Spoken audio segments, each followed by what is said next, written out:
Tomorrow, October 29th, is World Stroke Day. The campaign launched by the World Stroke Organization is designed to raise awareness about stroke prevention and treatment. This mission is what drives the work of a local nonprofit, Champion the Challenges. It was founded by Los Gatos natives Deb and Bob Shaw to help stroke patients find the treatments they need to aid in their recoveries. Deb is a three-time stroke survivor who shared the story of her own recovery, including how her husband Bob has been there every step of the way. Some numbers for you. According to the CDC, every 40 seconds, someone in the U.S. suffers a stroke. Every year, more than 795,000 people in the country have a stroke. Stroke reduces mobility in more than half of stroke survivors age 65 and older. We're grateful to be joined by Deb and Bob Shaw. Thank you both for being here. Good to see you. Deb, I want to start with you. Your story is so inspiring. What made you want to share it with others? Well, it's a way of giving back so that post-stroke survivors, see from a survivor that you can live your best life after having a stroke and that you need to get out and socialize.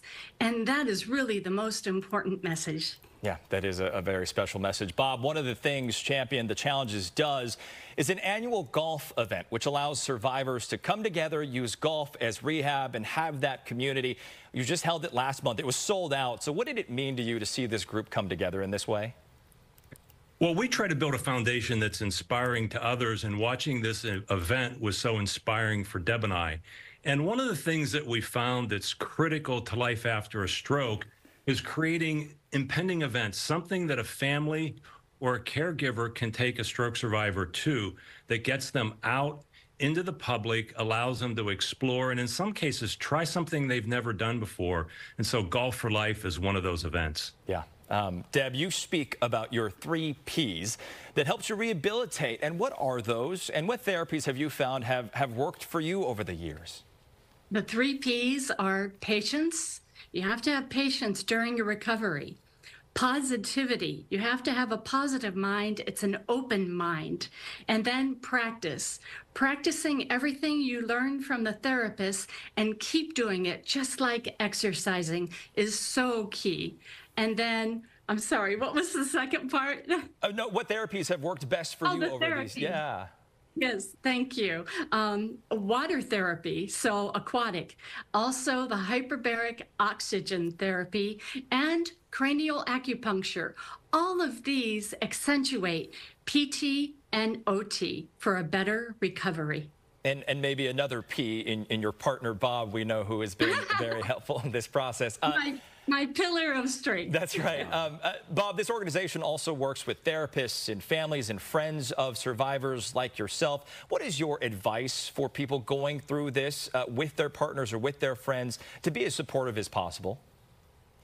One of the most important points is you've got to start to set up a plan. So what is it that you're going to do with your time? Because you can quickly get wrapped into a number of doctor's appointments and just therapy, and all of a sudden you stop really living life. So one of the things that Deb and I tried to do is schedule events that we could go to that would test the therapy. One of the first one was outside at a wedding where she had to walk across some gravel and some wet grass. Now, she had never done that, but 2 months before, we talked to the therapist, and they helped her in part of her therapy sessions to practice that. So set up these events that you can go to because it gets you plugged back into life, and it also helps your therapy be very geared towards something that's important to you. Yeah, good advice. Deb, as we prepare to mark World Stroke Day tomorrow, what should people know if they or someone they might know be suffering from a stroke? Well, first and foremost, stroke happens. So they need to know the warning signs, which is the acronym B FAST. The B stands for balance. If they're dizzy, the E is for eyes. Eyes are blurry. F is for facial drooping. A is arms. You can't get your arm over your head or both of them at the same time. S is they're speaking and their speech is slurred. And T is time to call 911. Any one of these are a sign that they are having a stroke, and it's pertinent that they call the ambulance to be first in the emergency room to get rapid attention. Yeah, important information. Bob, as we wrap up here, you and Deb are marking World Stroke Day tomorrow by giving out some resources like you always do. And my feeling is that perhaps you are right now in one of those locations where you will be tomorrow. Tell us what you all have planned. So we're at a Jay McLaughlin store in Carmel, and they have been great at supporting us. We're not only in Carmel, but we're being supported in Los Gatos and also in Palo Alto. It's an amazing retailer because they give back to the local community. And part of stroke and the programs is the community and communication. So they're going to be sharing what is BE-FAST, how to recognize the signs of a stroke, and how important it is that the community play an active role. And they're just amazing at supporting us and giving back. Yeah, it is important. Bob Shaw, we have to leave it there. Thanks so much for joining us, and thank you all for the work that you continue to do.